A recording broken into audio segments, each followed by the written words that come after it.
Podcast Penerbit BRIN, podcast penerbit ilmiah masa kini. Halo kawan BRIN, selamat datang di podcast Penerbit BRIN. Perkenalkan, saya Anissa Eskaita Aziza yang akan memandu acara podcast kali ini. Kawan BRIN sekalian, pada kesempatan ini kita akan membahas karya buku yang lolos seleksi dalam program akuisisi pengetahuan lokal BRIN yang berjudul Pengelolaan Sumber Daya Perikanan Laut Berkelanjutan. Sebelumnya, bagi kawan BRIN yang mungkin belum tahu, program akuisisi pengetahuan lokal merupakan salah satu program unggulan dari BRIN dan penerbit BRIN yang sudah diselenggarakan sejak tahun 2020. Program ini bertujuan untuk mengenalkan dan meningkatkan pengetahuan publik terhadap kearifan lokal Nusantara. Adapun karya yang diterbitkan dalam program ini adalah karya buku dan karya audiovisual. Kawan BRIN sekalian, kali ini tentunya saya tidak akan sendirian ya, karena saya akan berbincang-bincang dengan salah satu penulis dari buku Pengelolaan Sumber Daya Perikanan Laut Berkelanjutan yang menjadi narasumber kita pada podcast kali ini, yaitu Bapak Ilham Marasabesi. Kawan BRIN, langsung saja kita panggil Pak Ilham Marasabesi. Podcast Penerbit BRIN, podcast penerbit ilmiah masa kini. Bagaimana kabarnya Pak Ilham? Waalaikumsalam warahmatullahi wabarakatuh. Alhamdulillah kabar baik, Mbak Nisa. Alhamdulillah kabar baik, Pak. Ya, kami dari penerbit BRIN mengucapkan terima kasih sekali ya Pak atas kehadiran Pak Ilham yang telah meluangkan waktu untuk podcast kita kali ini. Sebelumnya, mungkin sebelum saya jelaskan secara singkat tentang profil dari Pak Ilham, mungkin Bapak ingin menyapa langsung kawan BRIN yang ada yang menonton. Saya persilakan. Baik, terima kasih Mbak Nisa untuk kesempatannya. Alhamdulillah saya mengucapkan terima kasih yang sebesar-besarnya kepada teman-teman BRIN. Tentunya melalui podcast ini kita bisa saling sharing, itu berbagi pengalaman, informasi yang mungkin sedikit yang saya tahu gitu terkait dengan pengelolaan sumber daya perikanan, kelautan secara berkelanjutan yang ada di kawasan timur Indonesia nanti.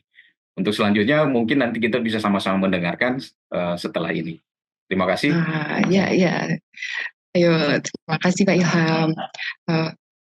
Selanjutnya, izinkan saya menyampaikan profil dan informasi tentang Pak Ilham sebagai narasumber kita kali ini ya kawan BRIN. Bapak Ilham Marasabesi lahir di Ambon 19 Maret 1980. Bapak Ilham menempuh pendidikan sarjana manajemen sumber daya perairan Universitas Hasanuddin Makassar pada tahun 2004 dan pendidikan pasca sarjana pengelolaan sumber daya pesisir dan lautan Institut Pertanian Bogor pada tahun 2018. Saat ini Pak Ilham juga sedang menempuh pendidikan doktoral pada Prodi Pengelolaan Sumber Daya Pesisir dan Lautan Institut Pertanian Bogor.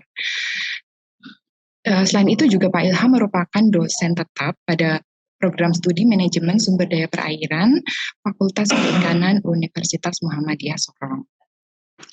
Kawan BRIN, Pak Ilham ini sudah banyak memiliki pengalaman di kegiatan penelitian, salah satunya pernah terlibat dalam tim riset identifikasi potensi sumber daya alam di pulau kecil terluar dan terdepan di Kabupaten Natuna. Juga bersama Yayasan Ekonusa Ocean Division, Pak Ilham melakukan riset kolaborasi pengelolaan berkelanjutan sumber daya pesisir dan laut berbasis kearifan lokal masyarakat kepulauan di Pulau Manyaipun, Raja Ampat. Ia juga tergabung dalam tim riset Forum Pendidikan Tinggi Sesorong Raya pada kajian perikanan skala kecil. Selain itu, Pak Ilham juga pernah menjadi penulis berita pada beberapa media massa online lokal dan nasional tentang isu-isu pengelolaan dan pemanfaatan ruang laut dan pulau-pulau kecil. Luar biasa sekali ya kawan BRIN profil dari Pak Ilham Marasabesi, dan semoga apa yang telah dilakukan Pak Ilham ini bisa menginspirasi ya. Kemudian lama-lama lagi kita langsung diskusi aja yuk Pak Ilham mengenai buku Pengelolaan Sumber Daya Perikanan Laut Berkelanjutan. Baik. Oke Pak, mungkin sebelum kita ngobrol terkait buku Pengelolaan Sumber Daya Perikanan Laut Berkelanjutan ini, kita ingin tahu dulu nih Pak. Pak Ilham kan sudah banyak menulis ya, menerbitkan berbagai tulisan. Nah, kalau boleh diceritakan Pak, sejak kapan sebenarnya Bapak mulai menulis gitu? Oke, baik. Terima kasih Mbak Nisa. Ini pertanyaan yang menarik, ya. Kalau ditanya kapan mulai menulis, maka jawabannya saya bagi dua, Mbak Nisa. Pertama, menulis karya ilmiah yang nantinya dipublikasi dalam bentuk jurnal maupun buku, gitu. Dan yang kedua, menulis di media massa online, cetak maupun dalam bentuk opini maupun berita, gitu ya.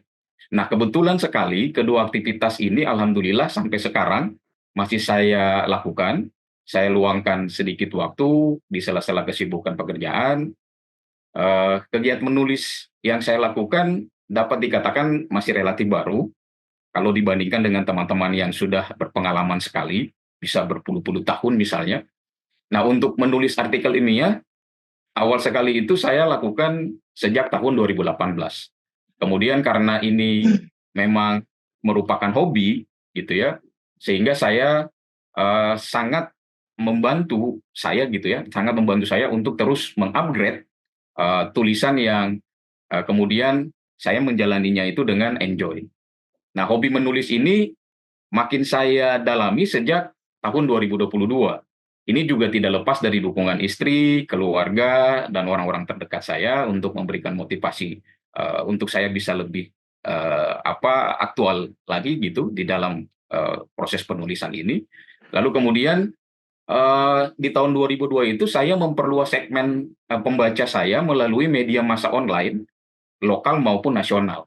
Seperti kalau misalnya di kota Sorong di Papua Barat Daya itu tulisan saya itu ada beberapa yang muat di media massa sorongraya.com, kemudian ada di Teropong Papua. Sedangkan kalau untuk di media massa nasional, saya menggunakan platform kompasiana.com dan Kumparan. Jadi kalau dihitung-hitung, Mbak Nisa, aktivitas menulis ini sebenarnya relatif masih baru kalau menurut saya gitu ya. Kurang lebih sekitar 2-4 tahun gitu, Mbak Nisa. Nah, intinya gini, bahwa prinsip saya adalah tidak ada kata terlambat untuk memulai sesuatu yang bermanfaat bagi diri kita maupun bagi orang-orang yang ada di sekitar kita. Yang penting adalah bahwa kita punya kemauan, kemudian punya disiplin, dan konsisten untuk menghasilkan karya-karya yang baik. Kemudian selebihnya kita berdoa, tawakal gitu kepada Allah, Tuhan Yang Maha Esa, atas setiap usaha yang sudah kita lakukan. Mungkin itu, Mbak Nisa. Oh, berarti kalau dari cerita Pak Ilham tuh menulis lebih seperti passion gitu ya Pak. Jadi sama sekali nggak terasa berat karena Pak Ilham tadi juga hobi dan ingin terus mengembangkan atau meningkatkan kualitas tulisan-tulisannya gitu ya. Nggak cuma di yang ilmiah tapi ternyata juga nulis di media massa seperti itu yang lebih populer seperti itu ya Pak. Nah, Betul. kalau untuk ini sehari-hari dalam aktivitasnya Pak Ilham kan juga menjadi seorang dosen seperti itu. Nah, untuk membagi waktunya bagaimana Pak? Karena tadi Pak Ilham aktif menulis juga, tapi juga sebagai seorang dosen. Baik. Nah, ini pertanyaan yang menarik juga, Mbak Nisa. Alhamdulillah, hobi menulis ini kan inline dengan pekerjaan saya sebagai seorang dosen yang kebetulan sekali keilmuan saya itu berkaitan dengan pengelolaan sumber daya alam, khususnya sumber daya pesisir, lautan, pulau-pulau kecil. Simpelnya adalah bahwa terkait dengan aspek perikanan dan kelautan. Artinya apa, Mbak Nisa? Kita harus pahami, saya jelaskan sedikit ya gini biar bisa lebih ketemu gitu ya benang merahnya. Nah, kita harus pahami bahwa sumber daya alam itu sifatnya bergerak terus sepanjang bumi ini ada, baik secara positif, artinya produktif gitu, sebaliknya bergerak negatif menuju kondisi kolaps. Nah, kita pernah mendengar anggapan bahwa ada sumber daya alam yang hilang, bahkan punah. Tetapi pernahkah kita sadari atau kita dengar, kita membaca berita, artikel ilmiah, bahwa beberapa sumber daya alam yang sebelumnya masuk dalam kategori punah, ternyata ditemukan kembali saat ini. Contoh misalnya ada beberapa jenis ikan purba seperti ikan mola-mola itu ditemukan lagi di Selat Bali. Kemudian ada jenis ikan coelacanth. Kalau bahasa umumnya itu kita sebut dengan ikan raja laut. Spesies ini, Mbak Nisa, diyakini ilmuwan itu sudah ada sejak 400 juta tahun yang lalu. Tapi kemudian dia muncul sekitar 1938, itu ditemukan di Kepulauan Komoro, pantai timur Afrika Selatan. Nah, di Indonesia juga ternyata ditemukan juga. Ada di Raja Ampat, di perairan Misol, dan juga di Sulawesi Utara. Nah, yang saya mau katakan bahwa sumber daya alam ini kan dia merupakan kebutuhan yang esensial, yang telah Allah, Tuhan sediakan untuk manusia sepanjang bumi ini ada. Mengalami fluktuasi, kemudian bergerak terus, tidak statis gitu. Artinya bahwa ada produktivitas, ada juga mortalitas. Artinya apa? Sumber daya alam ini sangat reaktif, tergantung perilaku baik atau buruk. Intinya yang saya mau sampaikan, bahwa sumber daya alam itu karena dia bergerak terus, maka dalam perspektif ini, saya semakin, ketika saya semakin mempelajari keilmuan saya, maka pengetahuan dan informasi baru yang saya peroleh itu juga semakin banyak. Hal ini menumbuhkan rasa keinginan saya untuk sharing informasi, berbagi melalui tulisan, baik secara ilmiah maupun di media massa populer gitu kan. Nah, dari situlah maka tulisan-tulisan inilah yang kemudian saya merasa pekerjaan saya yang inline tadi itu terdapat ruang yang besar dengan menghasilkan tulisan-tulisan yang lain. Sehingga bagi saya, membagi waktu terbaik yang dapat saya lakukan ialah dengan menjalankan aktivitas saya, mencintai pekerjaan saya, membuka link untuk berkolaborasi dengan kolega, rekan, mitra, maupun dengan dosen-dosen yang lain, sekaligus untuk mendekatkan keilmuan saya kepada masyarakat luas. Mungkin itu, Mbak Nisa. Wah, menarik sekali ya Pak. Ternyata menulis itu semakin meneliti gitu ya, ternyata malah menumbuhkan semakin rasa ingin tahu ya. Jadinya ingin menulis lagi gitu ya Pak ya. Iya, betul. Jadi karena kita ada di profesinya dosen, ya jadi keinginan tahuan itu semakin besar, itu yang menimbulkan ide-ide baru untuk kita bisa menulis terus. Ya, baik Pak. Kemudian ini terkait dengan buku pengelolaan sumber daya perikanan laut berkelanjutan ini, kan apa yang membuat Pak Ilham tertarik untuk mengikuti program Call for Book Chapter ini ya Pak, dan akhirnya menulis salah satu artikel dalam buku ini? Ya, baik. Sejujurnya kalau Book Chapter BRIN ini kan saya tahu pertama kali itu dari informasi flyer yang saya dapatkan dalam website resminya BRIN. Secara pribadi, bagi saya program ini merupakan media publikasi yang menarik. Kita semua tahu bahwa BRIN merupakan lembaga penelitian nasional yang kredibel dan kompeten untuk menaungi kegiatan-kegiatan riset yang dipertanggungjawabkan secara luas, baik di tingkat nasional maupun secara global di tingkat internasional. Sehingga dengan adanya Call Book Chapter yang BRIN buka, tentu akan menjadi peluang sekaligus tantangan untuk saya gitu dalam memperluas pengetahuan, informasi, menyebarluaskan link gitu, dan pengalaman saya dalam menulis buku tentunya. Nah, kita tahu juga bahwa status book chapter ini kan berbeda dengan artikel ilmiah, Mbak Nisa, yang dipublish pada jurnal-jurnal ilmiah, sehingga segmentasi pembaca juga tentu berbeda. Kalau book chapter memiliki segmentasi pembaca yang lebih luas, ulasannya juga dalam setiap bab itu tulisannya dipaparkan dengan cara yang lebih mudah dipahami, untuk lebih mendekati kepada segmen pembaca. Jadi tidak hanya pada kelompok akademisi atau misalnya peneliti, dosen, dan seterusnya, tetapi bisa dibaca juga oleh siapa saja, sehingga tulisan yang dibuat ini menjadi lebih mudah dipahami, walaupun tetap substansi dari keilmiahannya itu tetap ada, itu di dalam book chapter. Saya pikir itu, Mbak Nisa. Oh ya, jadi cara penulisannya berbeda gitu ya Pak, dan Pak Ilham tertarik untuk agar ini bisa dibaca oleh masyarakat yang lebih luas ya, cakupan yang lebih luas, tidak hanya di komunitas tertentu seperti itu ya Pak. Betul, betul, betul, Mbak Nisa. Ya, kalau tentang uh, menulisnya nih Pak, untuk book chapter ini mungkin boleh diceritakan Pak. Ada pengalaman menarik seperti itu atau suka dukanya sih dalam mengikuti program ini Pak? Ya, ya, baik Mbak Nisa. Jika ditanya terkait hal ini, tentu jawabannya semua penulis dalam book chapter yang punya itu pengalamannya beda-beda tentunya. Ada suka duka. Pasti ya, ya. Nah, secara pribadi, book chapter ini menjadi pengalaman pertama yang saya buat gitu dalam bentuk buku.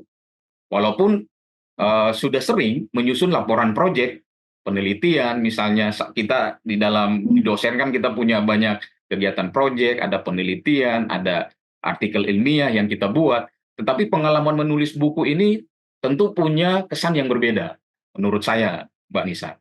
Nah, pengalaman menariknya sebenarnya banyak, Mbak Nisa, tapi mungkin beberapa poin saja gitu yang ingin saya bagi dengan teman-teman BRIN semua, bahwa ada sesuatu yang menarik, misalnya saya dapat berinteraksi dalam komunitas peneliti, penulis yang memiliki ruang lingkup disiplin keilmuan yang relatif sama, tetapi fokus kajian dan topik pembahasan cenderung berbeda satu sama lain. Nah, di dalam grup itu, Mbak. Nah, hal ini menjadi pengalaman tersendiri karena bisa berbagi informasi dan pengetahuan yang sebelumnya saya anggap masih relatif terbatas gitu. Pengalaman lain ialah berbagi pengalaman dengan editor reviewer, kemudian ada editor dan reviewer gitu ya. Lalu kemudian mendapatkan banyak motivasi dari mereka yang sudah punya pengalaman menulis lebih banyak dari kami, sehingga ini bisa menjadi satu dukungan moral kepada saya untuk meningkatkan effort yang lebih baik lagi dalam menulis di masa mendatang. Nah, kalau sukanya, Mbak Nisa, saya tentu sangat berterima kasih sekali dari program akuisisi pengetahuan lokal yang dibuat oleh BRIN, karena saya tentu menjadi lebih banyak mendapatkan relasi, kemudian memperkuat link saya, komunikasi dan dengan teman-teman peneliti yang lain, juga mendukung karier saya sebagai dosen, menambah kredit poin saya di database dosen saya. Kemudian secara tidak langsung itu juga berdampak terhadap institusi saya bekerja, kampus saya tentunya. Nah, yang paling saya syukuri adalah bahwa book chapter ini menjadi salah satu legacy buat saya di masa mendatang. Itu Mbak Nisa. Nah, kalau dukanya Mbak Nisa, saya berpikirnya begini, bahwa dalam konteks duka saya maknainya sebagai suatu tantangan. Nah, gitu. Jadi karena sejak awal saya sudah tertarik mengikuti kompetisi ini, maka sesuatu yang tadinya saya anggap rumit, itu saya menikmatinya, saya enjoy menjalaninya, sehingga nggak ada sesuatu yang menjadi beban untuk saya. Mungkin itu, Mbak Nisa. Wah, luar biasa sekali Pak Ilham ini, selalu ada sisi positifnya gitu ya Pak, berarti istilahnya, karena kan bukan duka tadi, tapi tantangan seperti itu ya Pak. Tantangan, benar. Iya, siap. Kemudian kita ke pertanyaan selanjutnya nih Pak, tentang ini bab yang Bapak tulis ya, yaitu pengelolaan wilayah Kepulauan Timur Indonesia untuk mencegah tragedy of the commons. Nah, ini Bapak kan berkolaborasi juga dengan beberapa penulis lainnya ya. Mungkin bisa diceritakan Pak, bagaimana proses kerja kolaborasi ini, kemudian koordinasinya dengan editor buku, seperti itu, bagaimana? Silakan. Ya, terima kasih Mbak Nisa.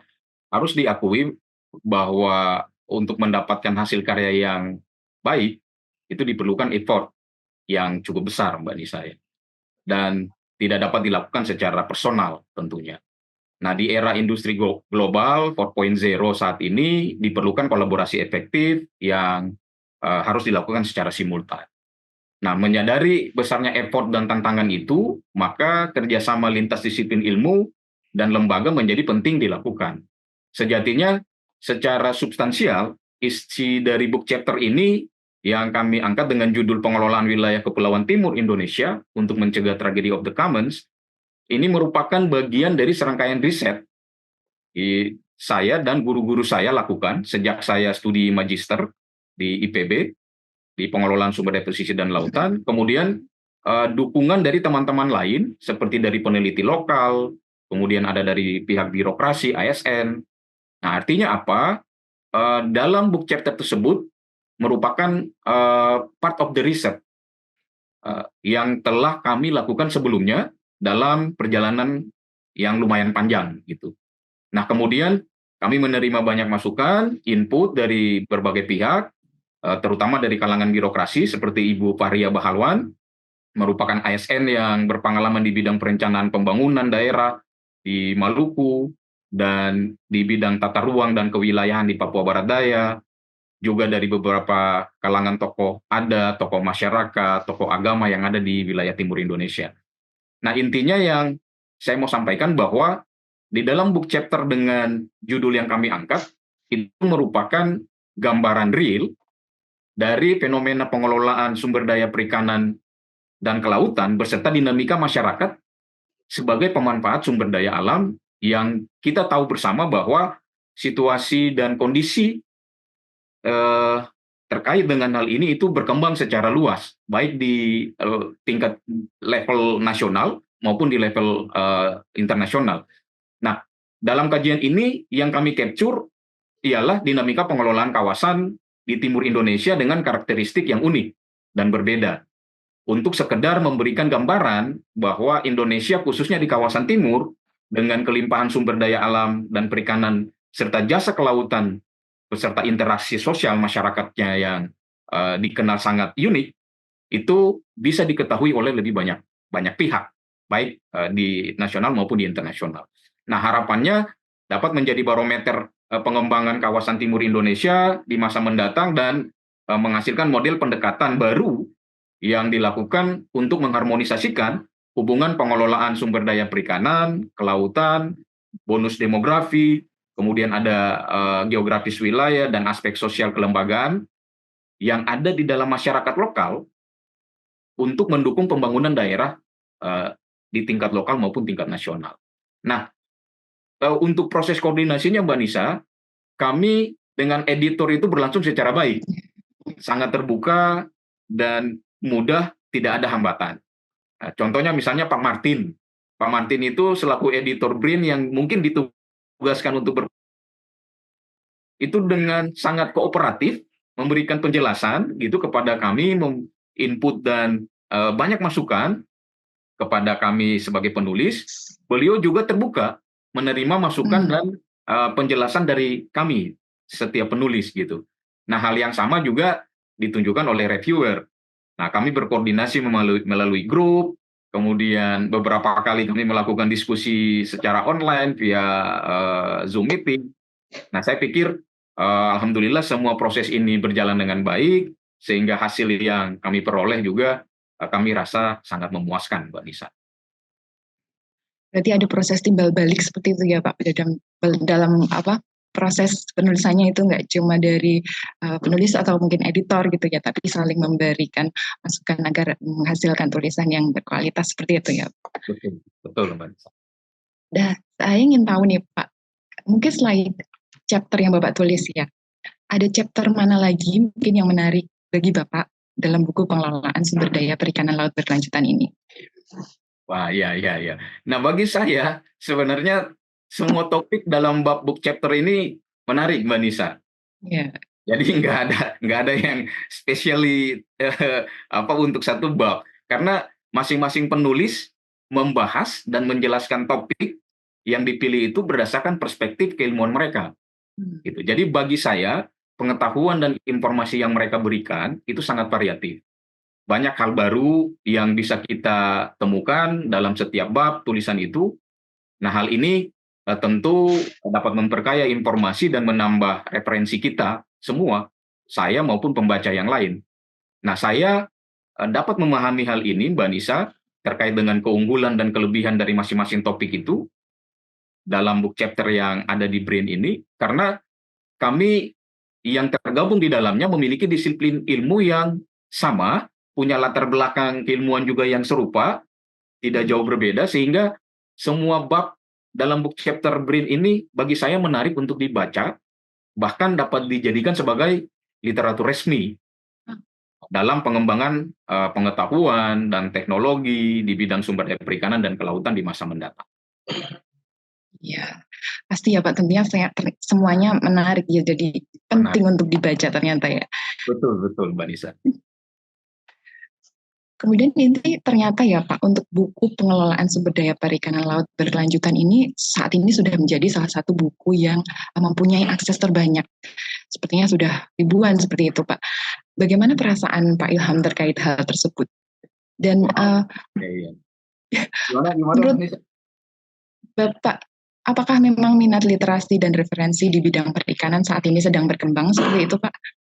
Wow, iya.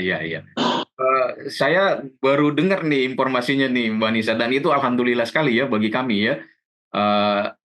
Tidak henti-hentinya kami mengucapkan syukur alhamdulillah jika minat baca dari book chapter ini menjadi yang terbanyak. Nah, sepengetahuan saya saat BRIN membuka kompetisi ini kurang lebih ada sekitar 5 atau 6 topik yang disediakan oleh BRIN kepada penulis dari berbagai latar belakang disiplin ilmu. Nah, salah satunya adalah topik pengelolaan sumber daya perikanan laut berkelanjutan. Artinya apa? Ada beberapa tawaran topik lain yang BRIN beri akses yang sama untuk dikompetisikan. Hasil yang positif ini tentu tidak lepas dari peran semua pihak. Baik dari penyelenggara program ini, yaitu BRIN, kemudian penulis book chapter, reviewer, editor, dan semua pihak yang berkontribusi. Nah, jika kita coba kaitkan dengan capaian positif dari minat dan literasi serta referensi bidang perikanan, maka ada mungkin 3 aspek Mbak Nisa yang ingin saya sampaikan. Pertama, bahwa sejauh ini buku-buku atau referensi di bidang perikanan dan kelautan itu masih relatif terbatas jika dibandingkan dengan disiplin ilmuwan lain. Di sisi lain, kebutuhan informasi dan pengetahuan bidang perikanan dan kelautan terus mengalami perkembangan. Nah, yang kedua adalah pembahasan yang berkaitan dengan sumber daya alam, khususnya di sektor kelautan dan perikanan, termasuk pesisir dan pulau-pulau kecil, terus mengalami kemajuan dari waktu ke waktu. Ilmuwan di sektor ini mengalami metamorfosis yang sangat dinamis gitu, menyentuh pada level segmentasi yang luas, mulai dari level bawah sampai level atas. Konektivitas integrasi keilmuan ini juga sebenarnya membuka ruang interaksi antara aspek ekologi maupun aspek sosial. Nah, itulah yang kemudian menjadi daya tarik bagi pembaca untuk melihat dan mempelajari tulisan ini. Dan yang ketiga adalah bahwa kita harus akui ada rasa keingintahuan masyarakat Indonesia pada sektor perikanan dan kelautan, termasuk pesisir dan pulau-pulau kecil yang semakin tinggi. Hal ini juga didorong oleh tipikal masyarakat Indonesia yang kita tahu bahwa merupakan masyarakat maritim. Nah, di sisi lain, pengetahuan dan keunikan keilmuan yang ada di sektor ini itu sangat variatif. Contoh seperti ini, Mbak Nisa. Di segi ekologis saja, sumber daya perikanan dan laut itu belum tuntas dikaji. Jangankan kita lihat sampai ke laut dalam, dari perairan darat sampai ke estuaria atau di muara sungai, itu masih banyak menyisakan misteri. Dan belum banyak orang tahu tentang sumber daya yang ada di sana. Gitu. Nah, apalagi kalau kita bicara berkaitan dengan interaksi, konektivitas wilayah, geografis, sosial, budaya, dan adat. Nah, saya pikir ini menjadi satu momentum yang baik, yang positif untuk bisa kita mengangkat kembali tulisan-tulisan yang berkaitan dengan sumber daya di sektor perikanan laut secara berkelanjutan. Mungkin itu, Mbak Nisa. Iya baik Pak, itu tadi ya ternyata masih banyak misteri yang harus dikaji atau diteliti lagi ya. Kemudian untuk harapan dari Pak Ilham kepada pembaca nih setelah membaca atau mempelajari buku ini seperti apa Pak? Baik, dalam book chapter ini kan kurang lebih ada 17 bab ya Mbak Nisa ya, yang mengupas tentang sumber daya perikanan berkelanjutan dalam berbagai aspek dan ruang lingkup. Nah, tentu banyak informasi dan pengetahuan yang bermanfaat untuk para pembaca. Kita kita patut bersyukur bahwa Indonesia ini dikenal sebagai negara kepulauan terbesar di dunia, memiliki potensi sumber daya perikanan dan jasa kelautan yang melimpah, kemudian punya bonus demografi yang besar, keunikan corak budaya maritim yang telah dikenal lama, dengan slogan mungkin kita masih ingat gitu, sejak kita kecil nenek moyangku orang pelaut gitu ya. Nah, hal ini patut menjadi kebanggaan kita bersama, Iya, iya, Pak. gitu, bahwa kejayaan sumber daya alam pesisir dan laut termasuk perikanan dan pulau-pulau kecil itu menjadi instrumen penting yang harus dikelola secara bijaksana oleh pemimpin bangsa dan pemimpin daerah, sehingga potensi yang besar tadi itu dapat memberikan kesejahteraan yang luas untuk masyarakat saat ini dan generasi mendatang. Nah, yang ingin saya sampaikan begini, Mbak Nisa, kenapa ini penting gitu ya? Perlu kita sadari bahwa Indonesia eh, ada 160 juta atau lebih dari 60% masyarakat Indonesia itu menempati kawasan pesisir. Sehingga dalam perspektif ini, maka sebagian besar masyarakat Indonesia itu menggantungkan kehidupannya pada wilayah tersebut, termasuk sumber daya alam yang ada di dalamnya. Nah, namun mirisnya, potensi ekologis dan sosial yang ada di kawasan itu juga rentan sekali terhadap kerusakan dan manipulasi negatif yang berpotensi menyebabkan kesengsaraan pada masyarakat secara luas. Nah, makanya di momentum peringatan Hari Maritim Nasional tahun 2024 ini, harapannya dengan membaca dan mempelajari buku yang kita tulis ini, maka akan menambah pengetahuan dan informasi baru tentang prospek sumber daya perikanan dan kelautan di negara kita. Kemudian secara sinergi timbul rasa empati yang tinggi untuk menjaga dan melindungi sumber daya perikanan dan kelautan dari kerusakan yang lebih masif. Nah, kemudian juga harapannya bisa mendorong partisipasi luas dari seluruh komponen bangsa untuk mengembalikan kejayaan masa lalu negara kita sebagai negara maritim. Nah, mungkin itu, Mbak Nisa. Ya, baik, Pak Ilham. Terima kasih, Pak. Ini sharing-sharing tentang buku atau chapter tentang pengelolaan sumber daya perikanan laut berkelanjutan ini ya, Pak. Kemudian tadi kan kita sudah berbincang-bincang mengenai isi bukunya. Sekarang kita ingin bahas, Pak, pengalaman Pak Ilham terkait dari program akuisisi pengetahuan lokalnya ya. Dulu mungkin bisa diceritakan, Pak, bagaimana Pak Ilham bisa mengetahui program akuisisi pengetahuan lokal ini? Ya, awal mengetahui informasi ini yang tadi saya sebutkan di awal, terjadi secara tidak sengaja, Mbak Nisa.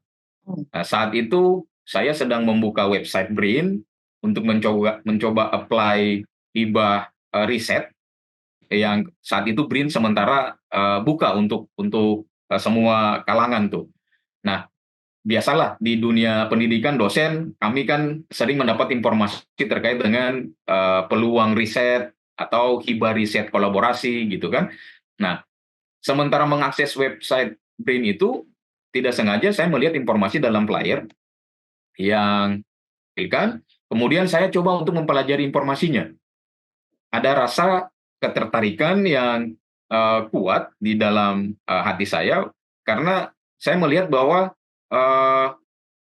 topik yang ditawarkan oleh BRIN itu memiliki kesesuaian dengan disiplin keilmuan saya. Nah, setelah itu saya mendapatkan informasi lanjutan dari beberapa kolega yang ada di BRIN, kemudian dari teman-teman universitas lain, bahwa ada kompetisi penulisan book chapter yang menarik untuk ditindaklanjuti. Nah, setelah itu saya coba berdiskusi dengan beberapa kolega, mitra yang ada di lokal, di Papua dan di Maluku gitu. Akhirnya kami mencoba untuk bersama-sama berdiskusi untuk membuat dan merancang satu tulisan yang kira-kira tulisan ini bisa mewakili semua kegiatan-kegiatan riset yang pernah kita lakukan bersama. Begitu, Mbak Nisa. Berarti berawal dari ketidaksengajaan ya Pak, ternyata ya Pak. Iya, benar. Iya, Tapi kalau alhamdulillah berkah, Mbak. alhamdulillah Pak, semoga berkah selalu ya Pak. Ya. Nah ini untuk bukunya Pak, sebagai salah satu penulis, karena untuk edited book seperti ini ya Pak, atau book chapter ini, prosesnya kan cukup kompleks untuk penerbitannya. Nah, pengalaman Bapak Ilham sendiri seperti apa dalam proses penerbitan buku ini? Ya, baik. Benar sekali Mbak Nisa yang Mbak Nisa sampaikan.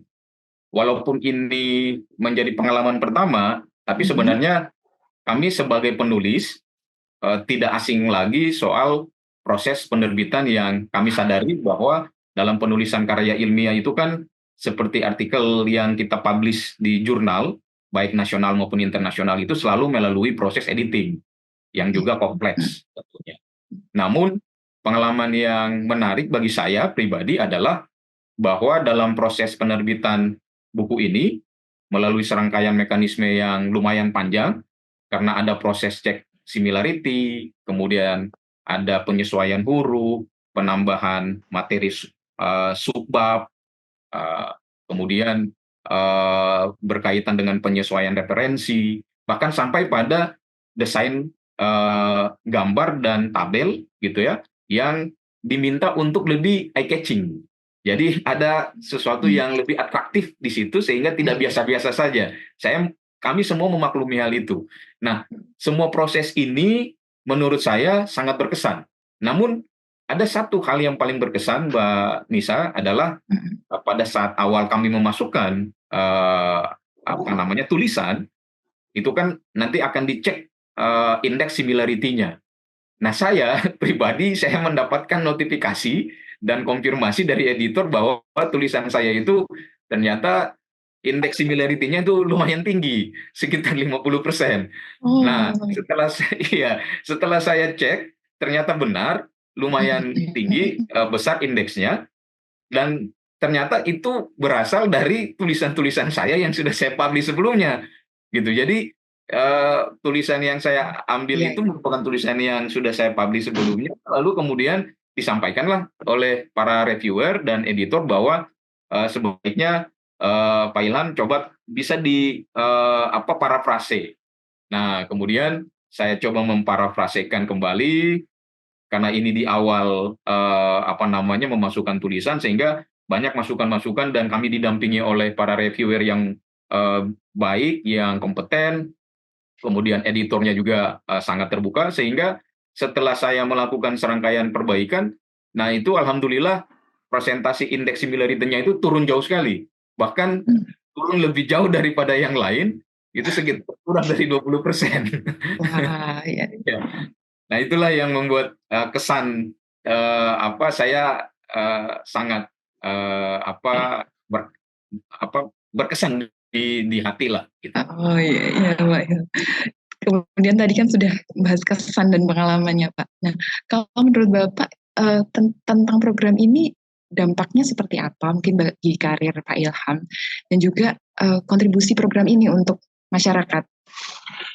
Ya. Menurut saya program akuisisi pengetahuan lokal yang digagas oleh BRIN ini memiliki multiplier effect yang positif, Mbak. Harus diakui bahwa Indonesia merupakan negara yang luas, gitu ya. Tentu banyak sekali pengetahuan lokal, peneliti, dosen, ataupun masyarakat lain yang sangat beragam. Hal ini adalah kekayaan negara yang sulit untuk kita tukar dengan apapun. Nah, dalam perspektif itu, maka saya melihat bahwa BRIN melalui program akuisisi pengetahuan lokal hadir dan mampu mengintegrasikan keilmuan yang manjemuk tadi dalam satu kesatuan ruang lingkup yang tepat untuk memberi jawaban terhadap tantangan keanekaragaman dan pengetahuan lokal yang sebelumnya mungkin terpisah-pisah. Kemudian BRIN coba untuk menyatukan hal itu. Nah, untuk karier saya pribadi, ini tentu sangat membantu saya, Mbak Nisa, terhadap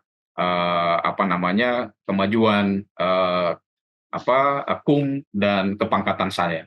Begitupun misalnya akan membantu untuk meningkatkan akreditasi dari institusi. Nah, saya pikir ini sesuatu yang baik gitu ya, Mbak Nisa, Nah, kalau untuk hubungannya dengan bagaimana tulisan ini dia memberikan manfaat secara luas kepada masyarakat, maka saya mau sampaikan bahwa karena saya berada dalam suatu institusi pendidikan yang apa namanya di bawah organisasi besar Muhammadiyah, sehingga Muhammadiyah ini kan kalau kita di institusi pendidikan biasa itu ada tridharma, Mbak Nisa. Tetapi kalau di Muhammadiyah itu ada catur dharma.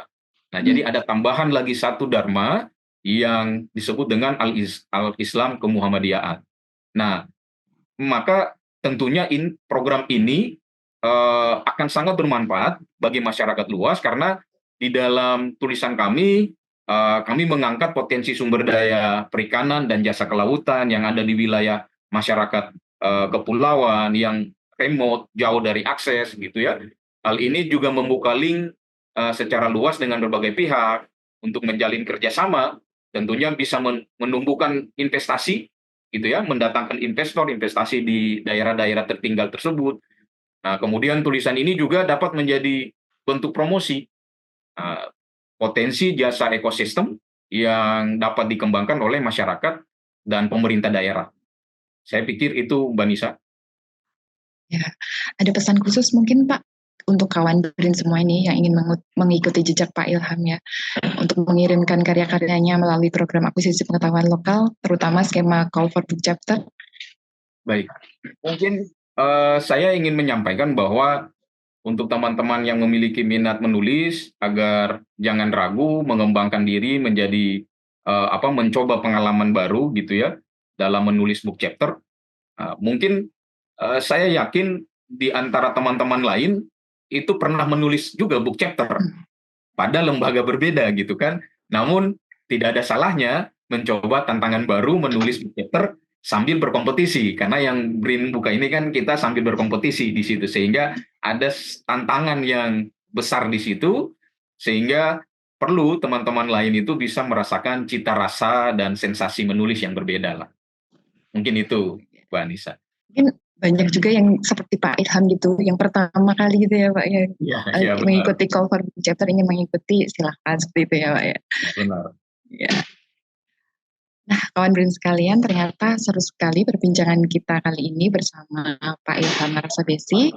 Tidak terasa kita sudah berada di penghujung waktu. Dari Pak Ilham, apakah ada yang masih ingin disampaikan Pak kepada kawan BRIN sebelum kita tutup obrolan podcast ini? Mungkin bisa mempromosikan bukunya juga Pak kepada kawan BRIN semuanya. Ya, baik. Mungkin ada satu hal yang ingin saya titip gitu ya di dalam pesan podcast ini, bahwa teruslah menoreh tinta inspirasi, inovasi, dan kolaborasi dengan berbagai pihak, baik di tingkat peneliti, akademisi, birokrasi, pengusaha, bahkan masyarakat lokal. Karena program akuisisi pengetahuan lokal BRIN ini kan sebenarnya membuka peluang kerjasama lintas sektoral dan lintas wilayah yang tentunya itu sangat baik sekali untuk bisa dimanfaatkan dari teman-teman BRIN yang lain. Nah, dari tulisan kami sendiri, kami di dalam tulisan itu kami sudah banyak menceritakan, menggambarkan tentang potensi sumber daya yang ada di sektor kelautan dan perikanan, termasuk di wilayah kepulauan yang khususnya ada di Indonesia, sehingga harapan kami bahwa ke depan ada inovasi, kemudian ada riset-riset yang lain yang mendukung untuk meningkatkan minat baca di sektor kelautan dan perikanan, khususnya bagi pengembangan kawasan timur Indonesia. Mungkin itu, Mbak Nisa. Baik, terima kasih Pak Ilham. Nah, bagi kawan BRIN yang belum membaca buku pengelolaan sumber daya perikanan laut berkelanjutan, bukunya dapat dibaca dan diunduh gratis ya di laman penerbit BRIN dengan alamat penerbit.brin.go.id, lalu masukkan judul bukunya di kolom search. Baik, sekali lagi saya ucapkan terima kasih pada Pak Ilham Marasabesi yang sudah meluangkan waktunya untuk berbincang-bincang bersama kami, Pak, berbagi pengetahuan dan juga pengalamannya kepada kita semua. Terima Selamat kasih Bapak, ya, sehat terima selalu. kasih kembali. Assalamualaikum Sama-sama. warahmatullahi wabarakatuh. Waalaikumsalam warahmatullahi wabarakatuh. Kawan BRIN sekalian, semoga podcast kali ini dapat memberikan informasi yang bermanfaat untuk kita semua. Selain itu, bagi kawan BRIN yang ingin mendapatkan pengalaman menarik untuk berpartisipasi dalam program akuisisi pengetahuan lokal BRIN seperti Pak Ilham, dapat mengirimkan karya buku ataupun karya audiovisual melalui tautan Linktree Slice akuisisi BRIN seperti yang tertera di bawah ini. Sekian podcast kali ini, saya Anissa pamit undur diri, nantikan terus podcast episode selanjutnya. Sampai jumpa. Podcast Penerbit BRIN, podcast penerbit ilmiah masa kini.